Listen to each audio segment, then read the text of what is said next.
नमस्कार दोस्तों, आज हम आगे बढ़ाते हैं हमारा भक्ति आंदोलन का टॉपिक। भक्ति और सूफी आंदोलन में आपको सूफी आंदोलन करवा चुका हूँ। आज शुरू करते हैं भक्ति आंदोलन के बारे में। तो ध्यान देना, भक्ति आंदोलन के बारे में जो जानकारियाँ मिलती है हमें, भारत में भक्ति आंदोलन की सबसे पहले शुरुआत मानी जाती है दक्षिणी भारत से। भारत का दक्षिणी भारत वाला जो हिस्सा है, केरल, तमिलनाडु राज्य, वहां पर सबसे पहले भक्ति आंदोलन का सूत्रपात हुआ था। 6वीं शताब्दी में भक्ति आंदोलन के प्रमाण प्राप्त हुए हैं यहां से। इसके अलावा अगर वैदिक साहित्य में हमें देखने को मिले तो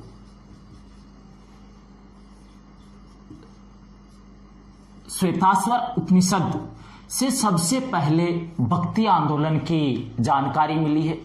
भक्ति आंदोलन को जनक अगर देखा जाए तो इसका वास्तविक जनक अगर देखा जाए तो वैसे देखा जाए तो वास्तविक जनक तो कहा जाता है रामानुजाचार्य को, परंतु रामानुज से पहले भी भक्ति आंदोलन को शुरू करने वाला व्यक्ति था शंकराचार्य।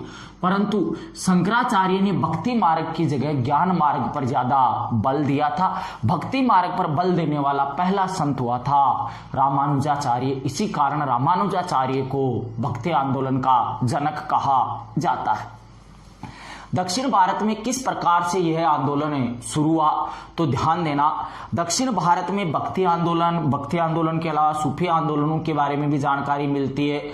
इसके अलावा दक्षिण भारत में तमिल ग्रंथ है दो, जिनमें से एक का नाम है तुरुमुरई और एक का नाम है प्रबंधम। इन तुरुमुरई और प्रबंधम ग्रंथों में जानकारी मिलती है कि दक्षिण भारत में भक्ति आंदोलन शुरू हुआ था। फिर उसके पश्चात कुछ जानकारियां और जो मिलती है, उसमें जानकारी ये मिलती है कि 7वीं सदी में दक्षिण भारत में अरब व्यापारियों का आगमन हुआ था और इन्हीं अरब व्यापारियों के आगमन से दक्षिण भारत में इस्लामिक संस्कृति का विस्तार होना शुरू हुआ था। और इसी इस्लामिक संस्कृति के प्रभाव में आया था केरल के मालाबार तट का एक राजा था जिसका नाम था चेरान पेरुमल।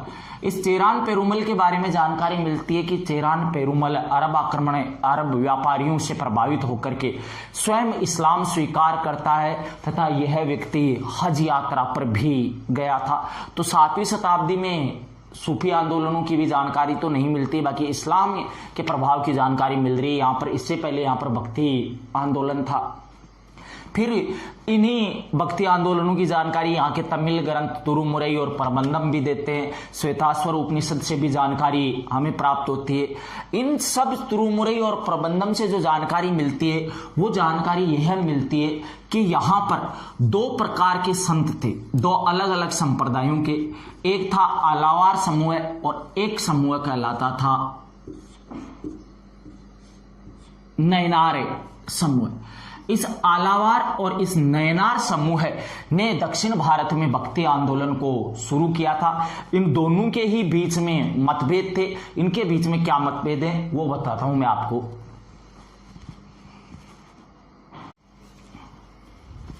अब देखिए, ये इन्हें आलावार के दो, आप कई जगह इनको आपको अलवार भी लिखा हुआ मिलेगा। अलवार जो शब्द है इसका अर्थ होता है ज्ञानी व्यक्ति, ठीक है। अलवार जो संत थे, इन संतों का धार्मिक मत अलग नहीं था, परंतु इनके उपासक, इनके आराध्य देव जो थे वो अलग थे। वो क्या अलग थे? आलावार जो संत थे ये विष्णु के उपासक थे। इन्हें वैष्णव संप्रदाय भी या वैष्णव मार्गी भी कह सकते हो। इनका मानना था कि जगत में जो कुछ है वो विष्णु है, विष्णु के अलावा कोई भी देवता इनसे श्रेष्ठ नहीं हो सकता है। आलावार जो संत है, इन संतों की कुल संख्या थी 12 है। इन्हीं संतों में एक महिला संत का भी नाम आता है जिसका नाम आता है अंडाल। अंडाल नाम की है एक स्त्री भी इन 12 संतों के समूह में ही थी। तो आलावार संतों का मत वैष्णव मत था। ये विष्णु के उपासक हुआ करते थे। इनके लिए विष्णु ही सर्वश्रेष्ठ है, विष्णु ही सब कुछ है।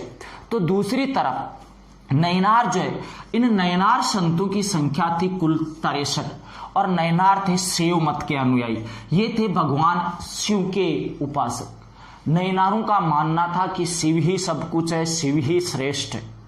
इसी कारण इन नयनार संतों में और आलावार संतों में आपस में मतभेद चलते थे, आपस में इनमें लड़ाइयां चलती थी। इन्हीं आलावार और नयनार संतों की आपसी लड़ाइयों को रोकने के लिए सबसे पहले शुरुआत करते हैं शंकराचार्य। शंकराचार्य ने दक्षिण भारत में शुरुआत की थी आंदोलन की, और इसे उठाकर इन्होंने अपने इस आंदोलन को भारत की चारों दिशाओं में फैलाने का प्रयास किया। अब हम आज जानकारी लेंगे शंकराचार्य के बारे में।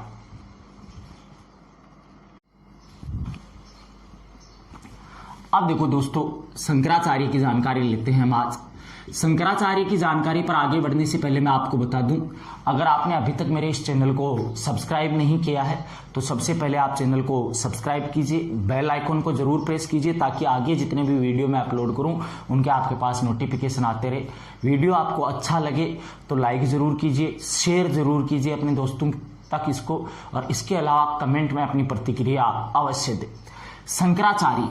शंकराचार्य जी जो हैं, इनका जन्म 788 ईस्वी में हुआ था। शंकराचार्य का जन्म भारत के केरल राज्य में अलवर नदी के किनारे एक गांव है, छोटा सा गांव का नाम है कलाडी गांव।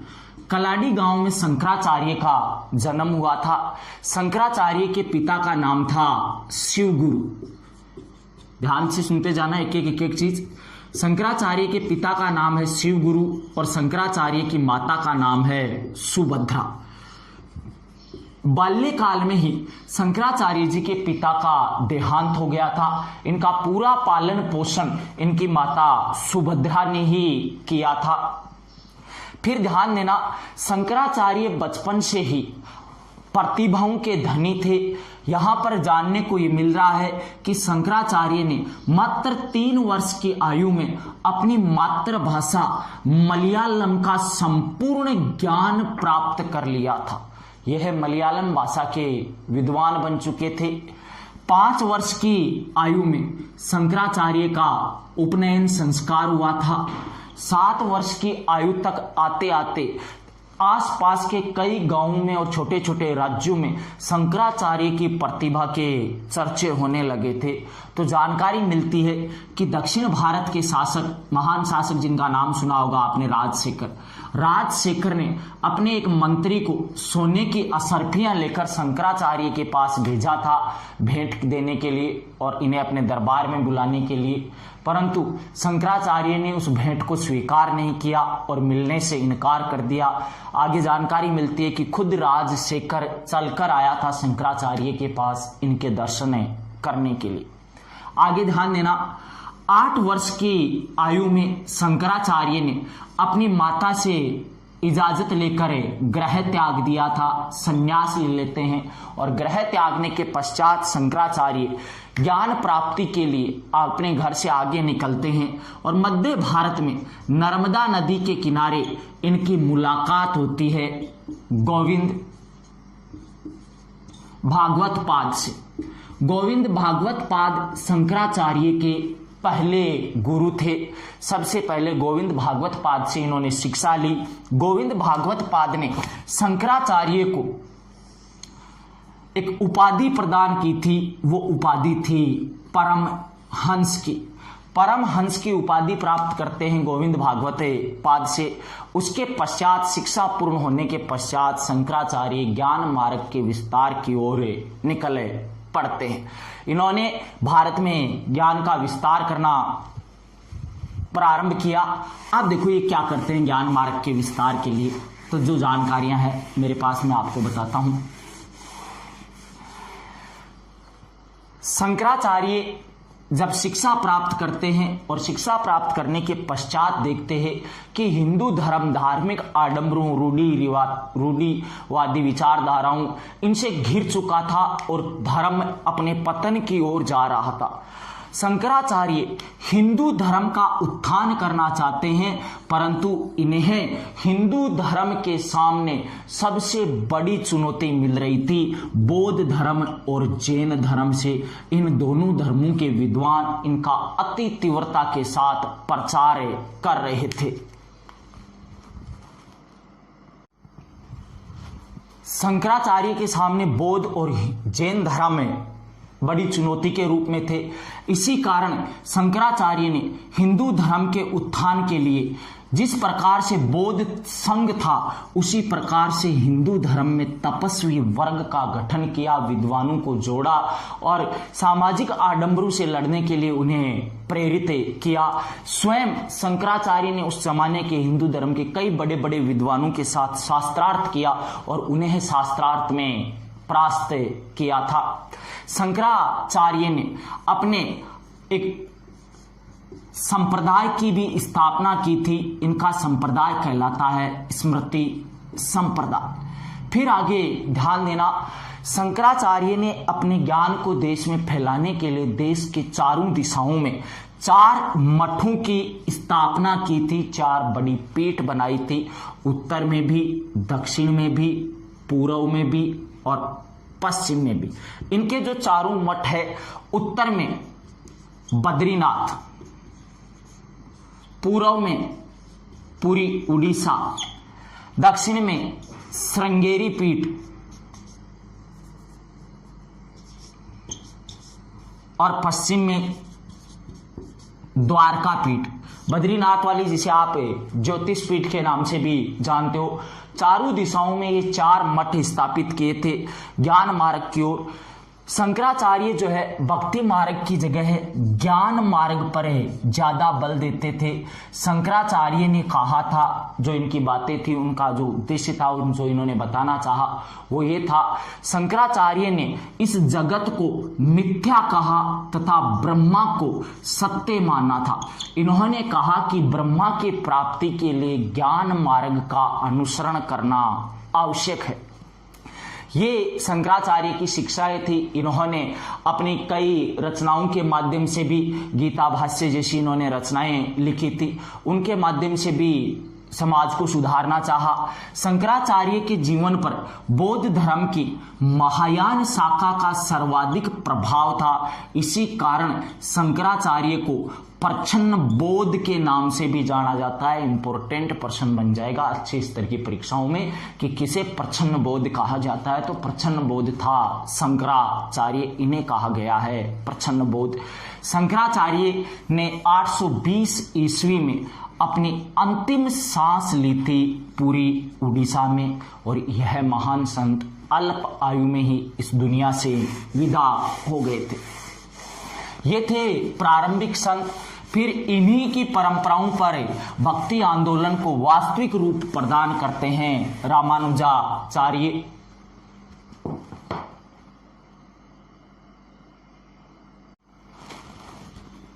अब रामानुजाचार्य को देखने से पहले मैं आपको 2 चीज और बता दूंगा। भक्ति आंदोलन में भक्ति के जो 2 मार्ग है, जो 2 तरीके प्रसिद्ध हुए। एक भक्ति मार्ग में तरीका प्रसिद्ध हुआ है सगुण और एक तरीका प्रसिद्ध हुआ है निर्गुण। ठीक है, या इसी को आप ये कह सकते हो कि ये मूर्त भक्ति का तरीका था और ये अमूर्त भक्ति का तरीका था। इसके अलावा ध्यान देना, शंकराचार्य ने अपने जीवन में भक्ति के जिस मार्ग को, जिस दर्शन को अपनाया था, उनका दर्शन कहलाता है अद्वैतवाद। ठीक है, अब इसके अलावा तरीके और भी हैं भक्ति में। अलग अलग संतों ने अलग अलग तरीके अपनाए, अद्वैतवाद, द्वैतवाद, द्वैताद्वैतवाद, एकेश्वरवाद, अनेकेश्वरवाद। मैं इन सब चीजों पर आपके साथ आगे के वीडियोज में विस्तार से चर्चा करूंगा। इनका निष्कर्ष क्या निकल कर आया है, ये क्या चीजें हैं, सगुण, निर्गुण या मूर्त, अमूर्त। सगुण भक्त, मूर्त रूप तो आप तो जानते होंगे, मूर्ति से निकल कर आया है। मूर्ति यानी कि वह रूप जिसे हम देख सकते हैं, स्पर्श कर सकते हैं, छू सकते हैं। सगुण संत जो थे वो ईश्वर के एक रूप को लेकर पूजा किया करते थे, उसी की भक्ति किया करते थे। ध्यान देना इसके ऊपर, ये मूर्ति उपासक हुआ करते थे ये सारे के सारे संत। निर्गुण या अमूर्त जो संत है ये एक निराकार ईश्वर की कल्पना में रहते थे। इनका मानना था ईश्वर एक है, उसका कोई रूप नहीं बना सकते हो आप, उसकी कोई प्रतिमा नहीं बना सकते हो, वो कण कण में व्याप्त है। कण कण में व्याप्त की थ्योरी ये भी मानते थे, परंतु इन्होंने जिस भगवान की आराधना की उसको कोई ना कोई नाम और कोई ना कोई मूर्त रूप दिया, और इन्होंने सिर्फ एक ही नाम रखा ईश्वर, और वो भी निराकार है, उसका ना कोई आकार है, ना कोई नाम है, ना कोई रूप है। तो ये दो मार्ग प्रसिद्ध हुए थे, सगुण और निर्गुण। अब इसमें आगे मैं आपको बताऊंगा कि कौन कौन से संत सगुण की गिनती में आते हैं, कौन कौन से संत निर्गुण की गिनती में आते हैं। कई बार परीक्षाओं में प्रश्न भी आता है कि निम्नांकित में से कौन सा सगुण संत था या कौन सा निर्गुण संत था। इसी को पूछ लेगा मूर्त उपासक संत कौन से थे या अमूर्त उपासक संत कौन से थे। तो इस प्रकार के कई सारे प्रश्न है। अगले वीडियो में मैं आपको कम से कम 4-5 भक्ति संतों के बारे में बात बताऊंगा जो मुख्य हैं, और उसके पश्चात हम इनके जो दर्शन आए थे, सैद्धांतिक दर्शन की कौन से मत को ये माना करते थे, किस प्रकार इस मत का अर्थ निकल कर आता है, उसके ऊपर चर्चा करेंगे। आने वाले 2 से 3 वीडियो में ये आपका टॉपिक समाप्त हो जाएगा। हो सकता है आपको ये लगे कि समय सीमा कम है, मैं छोटे वीडियो बना रहा हूँ, तो बात ऐसी है कि 1-2 को ये लगता है कि वीडियो बड़ा होना चाहिए, सबको जरूरी नहीं है। इतना पर्याप्त था आपके लिए, इसे आप पढ़िए, पीछे वाले वीडियो को देखिए, इसको देखिए, दोनों को एक साथ जोड़ के आप आराम से इसे अच्छे से समझ सकते हो, याद कर सकते हो। पूरा मैंने विस्तार से बताया जितना आवश्यक होता है किसी भी स्तर की एग्जाम के लिए। धन्यवाद दोस्तों, कमेंट्स में अपनी प्रतिक्रिया जरूर देना।